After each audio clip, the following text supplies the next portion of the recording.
It's been a while since most Charlestonians have seen a byline from Stephanie Barna in the Charleston City Paper. In this edition of Quintin's Close-Ups, she's back to talk about the paper's 20th anniversary and a lot of local issues. Be sure to download the free Quintin's Close-Ups app in your Apple or Google Play stores. Well, Stephanie, it is so good to see you. Good to see you. And meet you in person. Yeah. I've always known about you as far as the City Paper and being editor 18 years ago. I want to take you back to an article that Paul Bowers wrote as you were exiting the City Paper. And you actually said this to him, quote, "I'm proud that it's still here and that it seems even more relevant than ever. And that's really gratifying. People wait to hear what we have to say about something and they wait for our commentary. That is very gratifying and exciting because even though we have totally new voices and writers come and go, it has become an institution. That's all I could ever hope for back in the beginning. Can we become a part of Charleston and not feel like outsiders?" Write the headline for me. The Charleston City Paper these days is.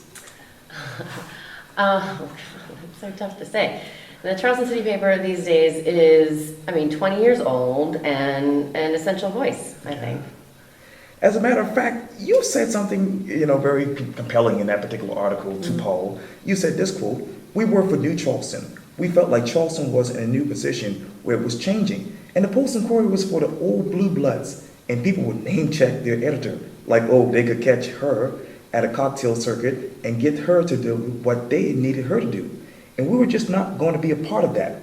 We were definitely outsiders, and we embraced it. And we said we were for the other outsiders because Charleston wasn't going to be the same." I have a lot of questions for you. The biggest question is obvious. What is the biggest difference between the Post and Courier and the Charleston City Paper these days in your mind? Well, I think the Post and Courier is obviously the newspaper of record, and I think the Post and Courier these days is a very different one than what was operating 20 years ago when we started. I think that they actually are doing great public service work that wasn't being done before, or was being done more erratically. But they're the main point of view. They're the mainstream media, and we're the alternative media, which is now encompasses all of the internet. Right. And we're very much sort of a part of this. I think the internet sort of stole our voice a little bit, just because if you read the tone and the conversational tone that you find online, that's pretty much what the alt weeklies always did. And I think the mainstream media, being run by the younger generations, is now more conversational. You'll hear a different tone of voice in the daily newspapers now too, which is interesting. I think it's all sort of evolved into this much more conversational tone, which I think the alt weeklies started. That used to be our purview, but now it's all mixed up together. When in your mind did you say, hey, the internet is taking over alt media? When I stopped reading print. When I work, as an editor, I was always behind the computer, and I read pretty much everything online. And it was rare that I would actually, except for the print publication I was putting out, and I would look through the Post and Courier because we still got the print subscription. But generally, I consumed all of my media via the internet. And I was like, this is where it's heading, because I'm a heavy user, is how I say. I'm a news junkie.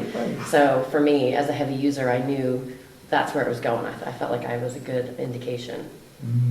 The first cover story, you told Paul Bowers, that is, then with the City Paper, now the Post and Courier, you said this quote, "My first cover story was about growth, progress, and the tension the city felt between keeping history and going forward. It's a lot of these same issues as today, and I jumped right into them. So I feel like that has given me a pretty good perspective on Charleston ever since." Same. I was going to say, that's a good prophecy. Yeah, it's definitely, I think all cities struggle with those issues.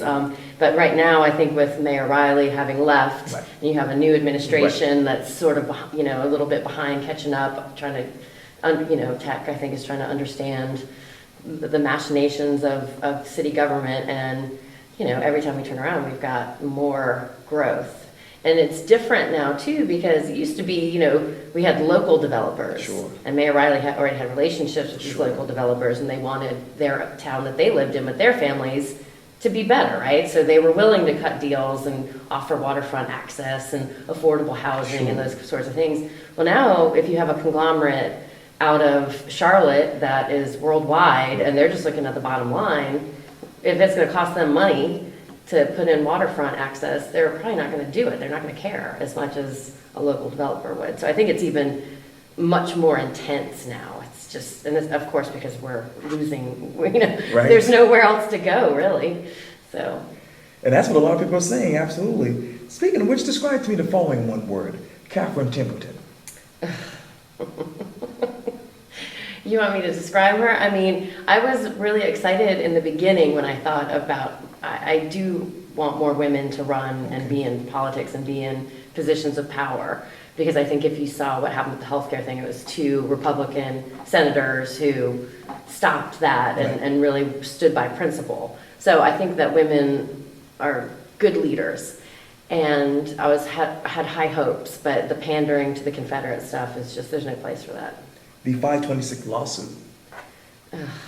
Geez, when are they going to let that sleeping dog lie?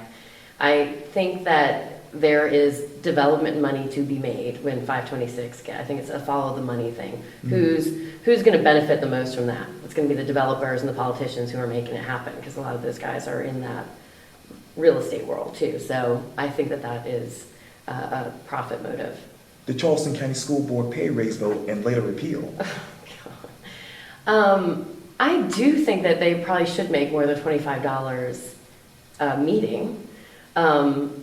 But $14,000 a year, is that what they were going towards? Right. I mean, it's for them to have had such bad oversight and like the shortfall they had the year before, it's just a ridiculous request. It was a bad political move and very just short-sighted on their part. They don't deserve it. The hotel boom.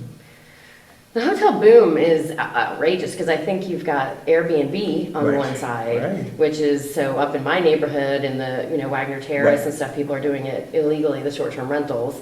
That's changing the face of those neighborhoods, because you have giant bridesmaids groups walking down the street in their tiaras, and it's just very different. And then they're just squeezing every empty space on the peninsula is now going to be full of 100 tourists instead of 100 apartments for people. I don't know, I just don't think it's smart. There's no balance. Horse carriages.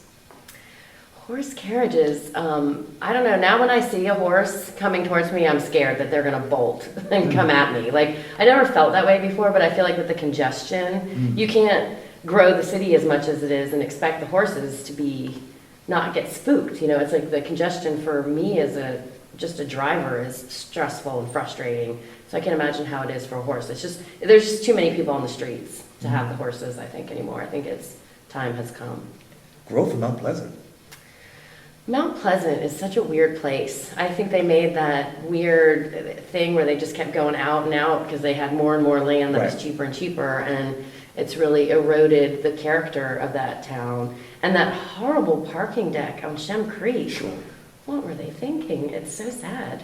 It makes me sad because Shem Creek's a gem, and I wish they would protect it. So, I mean, it seems like they're having those conversations, but I don't know.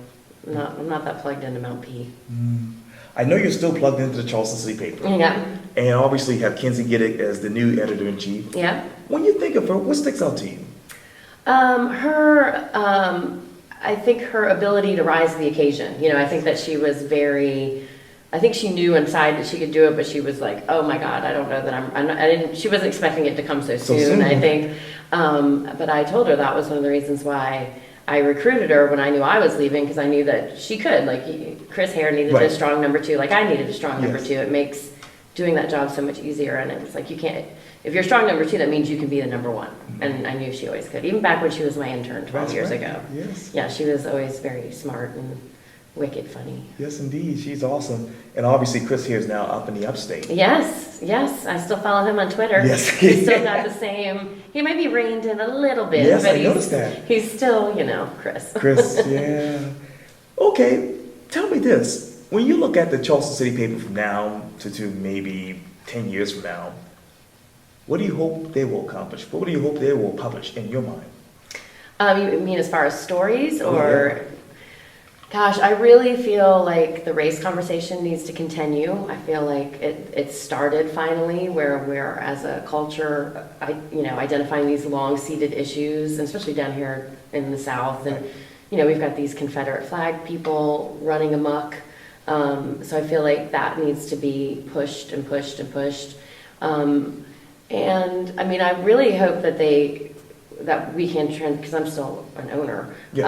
And I really hope that we can transition even more to the digital, and really sort of ride that wave that's happening. People still do pick up the paper. I do. Especially when I was on the cover. Yeah, exactly. And there's, a lot of interesting things that other alt weeklies are doing, like publishing twice a month instead of every week, making the print paper that you get much more special, almost like a magazine when you get it, like the New York Times magazine or something, as opposed to just a newspaper, because you can get a lot of that information online now. Yes, indeed. Obviously, you say you're still the owner of the whole company. Co-owner, one of them. Yeah, and we thank you for your public service over the years. But tell me this, what's next for you? Oh dear, that's a big question.